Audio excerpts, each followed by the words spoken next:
Hey, hey, hey. What time is it? KYG, Y2K, Millennial Nostalgia. None of those are times. I am your host, Jesse Draham, along with my co-host, Joe Gariffo. How you doing, Joseph? Yo, yo, yo. I'm Yo, yo, good. yo. What up, man? I'm good, buddy. How are you? I'm doing good. We were supposed to do this one in person, and then we both got COVID phobia. Well, Well, I want to. I'm going to. I just don't want to get sick. I'm going on vacation soon, so I don't want to be around anybody because I don't want to get sick. Right. Uh, And you also have a big event tomorrow, don't you? yes, I do. It is. My short film Smile is playing at the Mahoning Drive-In Theater at Trauma Dance, which is awesome. What do you want, Zoe? Zoe is the name of the audience. We're asking Zoe, what do you want from us? If you have any inkling, I'll be honest, Joseph, numbers have gone up a bit since you joined the podcast. It's already Really? working. Oh wow. Yeah. I didn't know that people wanted to listen to me. Come here, Zoe. Lay down. You're making a mark. I knew people would want to listen to you. That's why I've wanted you on this podcast. And here we are finally. Come on, sit down. If you're coming over. Oh, my dog. It's my dog. She's as soon as I start now, she wants attention. just like a woman. Oh, shut up. Go ahead. Well, anyway, we're talking about a topic this week that Joey himself recommended. Oh shit. That's right. The media juggernaut. Teenage Mutant Ninja Turtles. Or in some parts of Europe, Teenage Mutant Hero Turtles, because apparently ninja carries a very heavily violent connotation there, which is weird. Were you aware of that? Yes, but not until I was recently aware of it. I didn't know that growing up.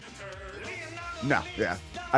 It's funny how there is that international disconnect. I remember watching a video of a guy who was a teacher in Japan, and when he was teaching a class, and another teacher had asked him, "What did you want to be when you grew up?" And he said, "Oh, as a little kid, I always wanted to grow up to be a pirate."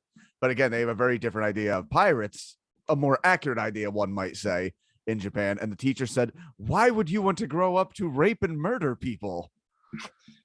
Because they're on the sea, and they drink rum, and they sing shanties.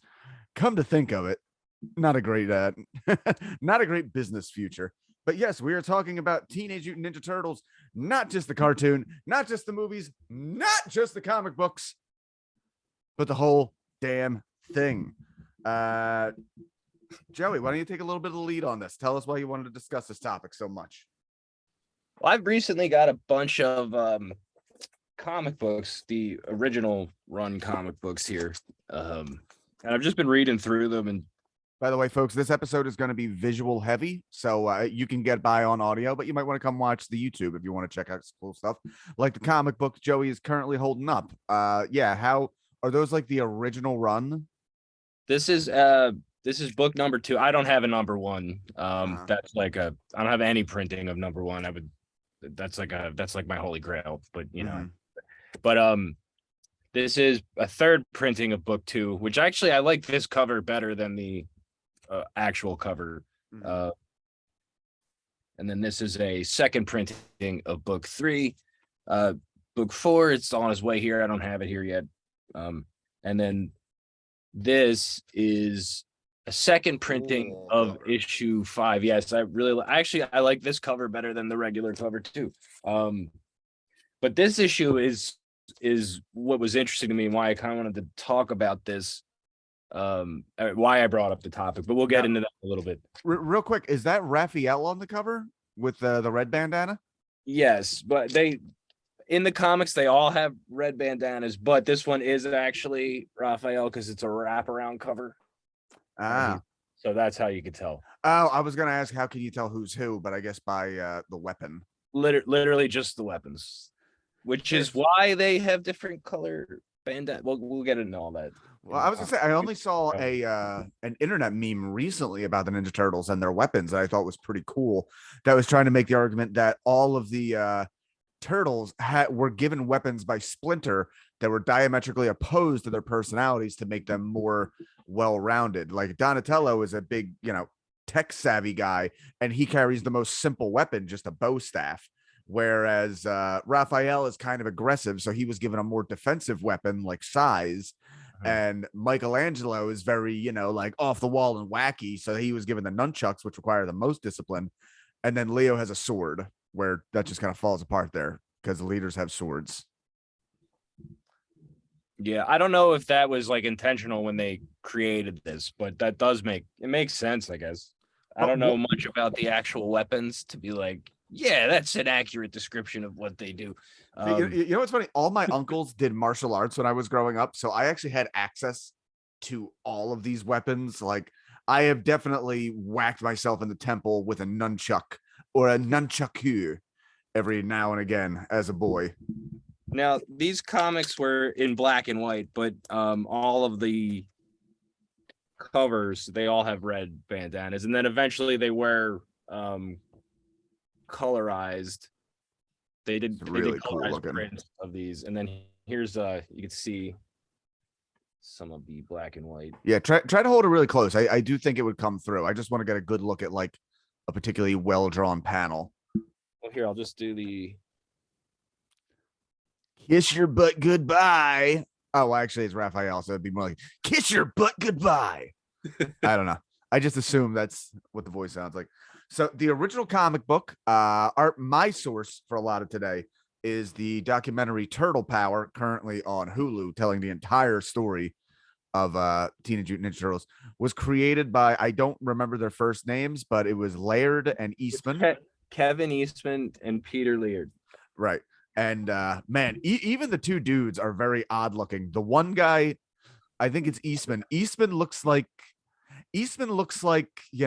a rejected bassist for Bon Jovi of the time. And Peter Laird looks like an evil authority figure in a college film. I would say Professor Laird is gonna flunk me. Let's go rape his daughter or some shit. Why do you gotta do that? That's what 80s movies were like, Joseph. All right, I'll give you that, but you don't gotta bring. Okay, anyway, that one was over the line. Okay. So we need to. I need to give you a bell or something for when I go over the line. Ding. There's the phone again. The phone's ringing. My mom's not even here. It cracks me up that you still have a landline. It is funny. My mom just doesn't have a cell phone. I'm like, she refuses to. She's 73 and blind and refuses to learn how to use a cell phone. So I'm stuck with this. I guess I could just unplug it, but I don't feel like going over there. I got a giant Ninja Turtle in my way. Joseph, what if it's an emergency? It's not. It's probably a telemarketer. Look at this thing. This is like 4 foot tall. Wow. Bring out some of those when we're talking about the toys. Okay. Well, I don't actually. That's the one thing I don't have a lot of. I had many of them. I don't have them. Oh, same. All right. So Laird and Eastman, just two comic guys. This is in the 80s. So I guess, I don't know, Joe, how would you describe the 80s era comics? For myself as an outsider, it would seem very much like a down period. Like I assumed the 70s period were kind of an up, and then the 80s were kind of down until like the end. I really have no idea. So I'm not going to sit here and be like, I know that these was a good time. From what I understand, the Ninja Turtle comics created a boom for black and white comic books. Well, they were very independent. Yeah, the first print of the first issue was 3,000 copies. Yeah, so basically these guys decided to form a company called Mirage Comics or Mirage Entertainment, some shit, and because they thought it was fitting because they were literally working out of their house. It wasn't really a company, so Mirage was a fitting title. Mm-hmm. But yeah, they in the documentary they just described like sitting around and just drawing shit, trying to find work, and eventually one day one guy drew for the other, and a random idea, a Ninja Turtle. Kevin Eastman drew basically what would be Michelangelo. That was the very first turtle ever drawn, was a version of Michelangelo. And then Peter Laird was like, well, I gotta top him, so he drew his own version. And yeah, Yeah, here, actually, I can bring it up real quick because I saw it. Yes, There. Yeah. this is the sketch that started it all, and much more anatomically correct of a turtle, where it just looks like a turtle. But even from this very original sketch, like, yeah, it's kind of all there. The tail is very prominent, and the mask is a little bigger than we would have thought. But this, I mean, it is exactly what it is. This looks like a first sketch to what led to the Ninja Turtles. Just it's funny that it has such like an indie, almost punk rock origin, and then it becomes the kind of corporate sellout thing that you would imagine. It's like, I don't know, Ninja Turtles, just put it together. Kids are stupid, they'll buy it.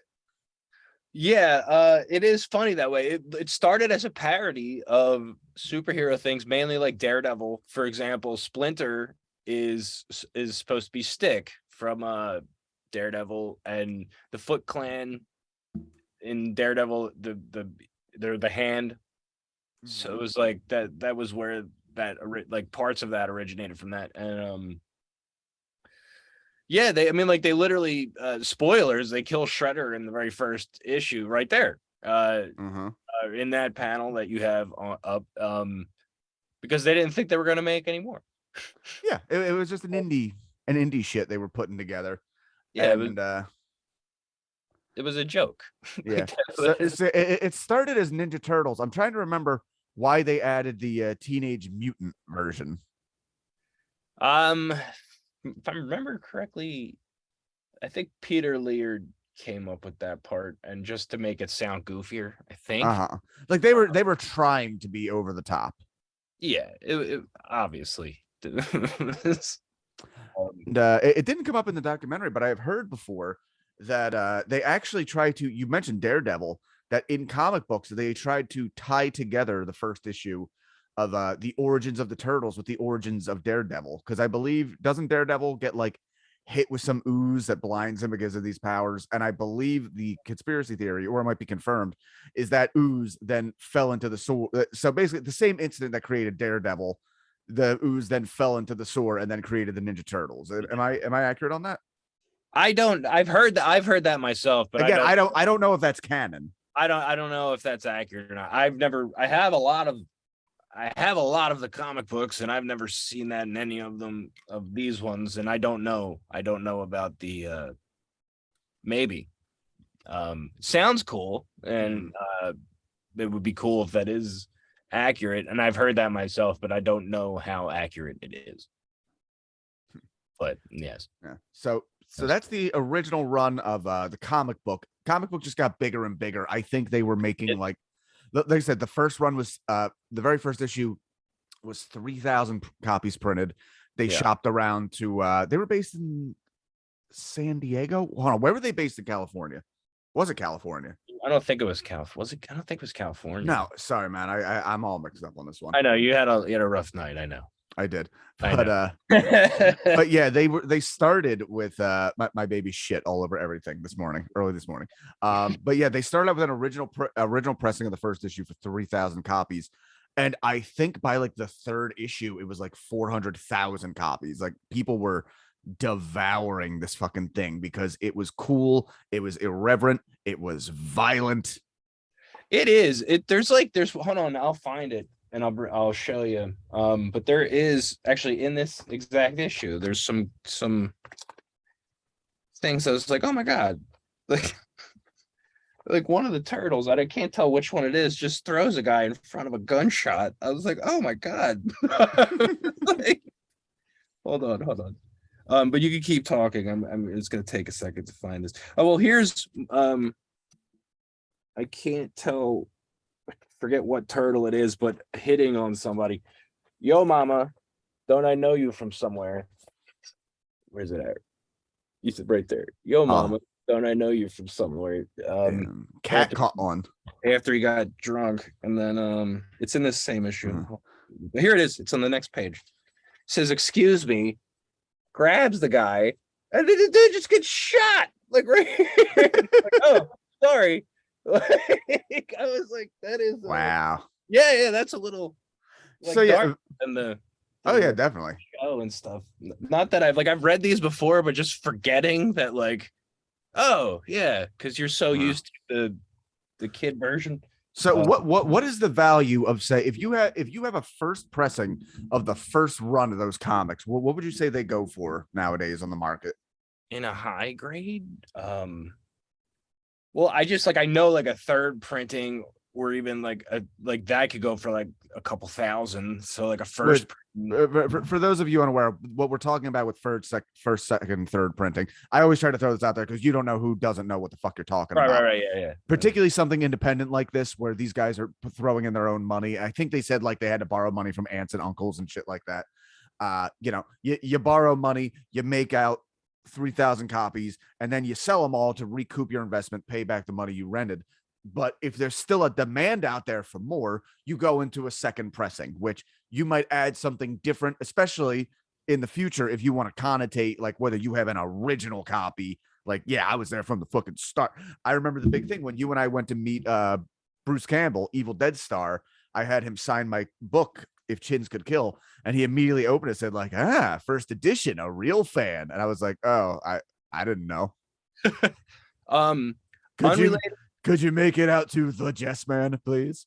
Unrelated to Ninja Turtles, but the only comic that I have bought a number one of that wound up becoming valuable that I still have is, hold on, I'll be 1 second.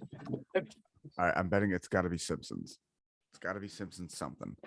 Joe is a bit, again, if you're watching the visual version, Zoe, Joey's dog is just sitting in the couch. Hey, Zoe girl, what you doing, you little? No. I'm back. Right, what do you got? The Boys. Oh, very. The Boys was the first 6 issues. I think it was first 6 was printed on Wildstorm Comics, and then Wildstorm canceled it because they deemed it too violent. And then Dynamite picked it up and reprinted those first 6 issues. So this is first printing on Wildstorm.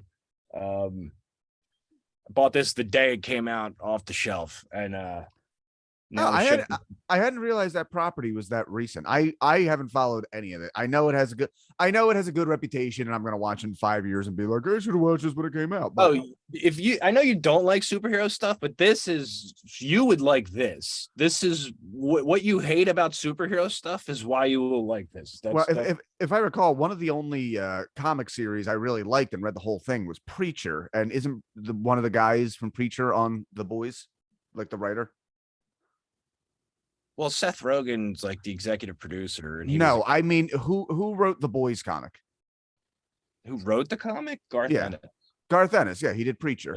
That's what I meant. Right. Oh, I thought you meant the show. No, I'm just like the show was not as good as the comic for Preacher in my opinion. It was kind of Preacher was one of my favorite comics ever. I was like, the Boys show is great, and anyway, sub discussion. At what point were you done with Seth Rogen? I still like him. I don't like go out of my way to like I gotta watch it because it's a Seth Rogen thing, but I'm not. I have nothing against Seth Rogen. Why? I think Pineapple Express. I was like, you know what? I like this movie enough, but I'm liking him less and less with every movie. I don't like his like usually. Well, those types of movies I like, and I like The Night Before, and I liked. I think I like him. I like him as a side character. I don't think I ever really liked him as a leading man. All right. Yeah, I'm not like Knocked Up's probably my least favorite of like of his movies of that time. I still liked it, but I just thought it was really long. Oh yeah, I heard somebody the other day use the phrase "longer than the second act of a Judd Apatow film." And boy, is that a laser shot that I completely understood. But anyway, so the comic runs for a few years. It's a huge hit.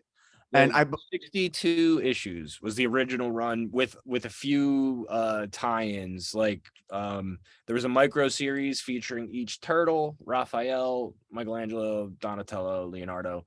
I think in that order. Oh, you know what? Sorry, go ahead. No, but Rafael, that issue is the first appearance of Casey Jones. And that didn't even happen in the main run. That happened in a side thing.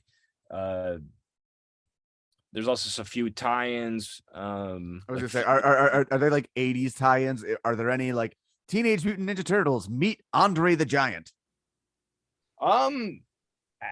Actually, I think there are in the Archie version of the comics, but there is like hello, Turtles. Would you like to come to Paris with me and drink wine? Radical Andre. Cerebus.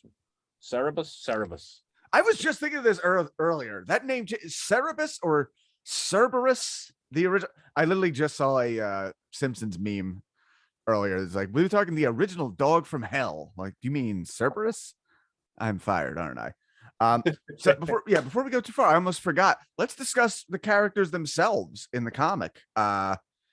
So we have the four. I feel like every group of friends with at least four people have had the discussion of who is who amongst the group. We got our four big guys. Leonardo. Leonardo is the leader. Steadfast.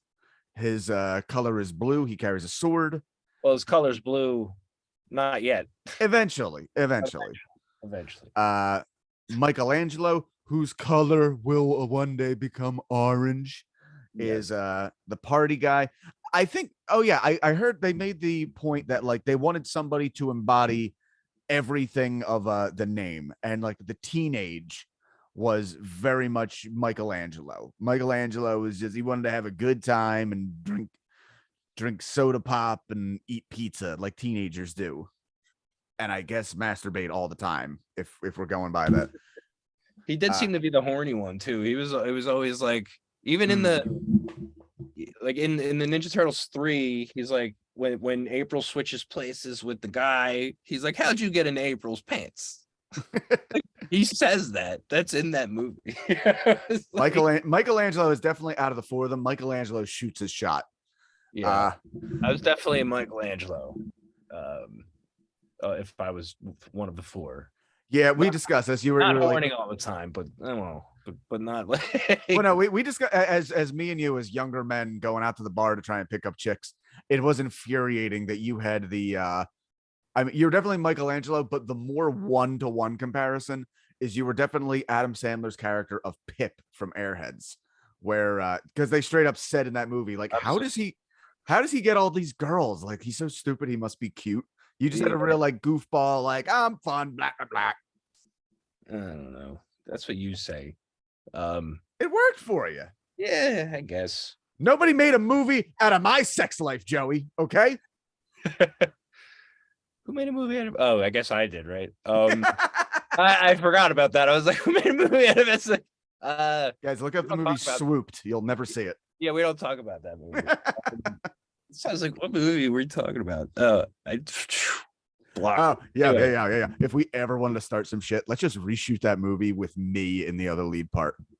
No, I know. Okay. Rafael, very much the cynical one. He's more sarcastic, although I feel like in the movies he becomes more like the jerk. We've discussed that I am probably a Rafael to my own detriment. Yeah. And Donatello is just the tech one. He's the smart one. And he does all the tech stuff. And then of course we have Splinter. Oh yeah, you got your TMNT. This is the old after the comics. Anyway, then we have Splinter, who is their he was the pet rat of a ninja master, I believe. So he, as everybody knows, if you watch somebody do kung fu enough, you will learn kung fu, especially if you're a rat. He teaches them. April O'Neil is their human reporter. How the fuck does she meet them actually? In the comic, I could show you. Even in the comic, in the show, like, what's the origin that like this foxy redhead started hanging out with these crimes against nature?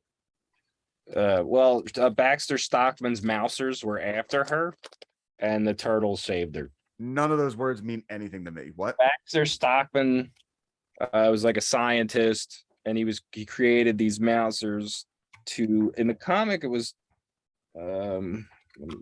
where I think it was to can't remember, was it robbing bank? Yeah, he robs banks. It's supposed to hunt rats in these sewers, these mouser things, and they attack April because April discovers that he's using the mousers to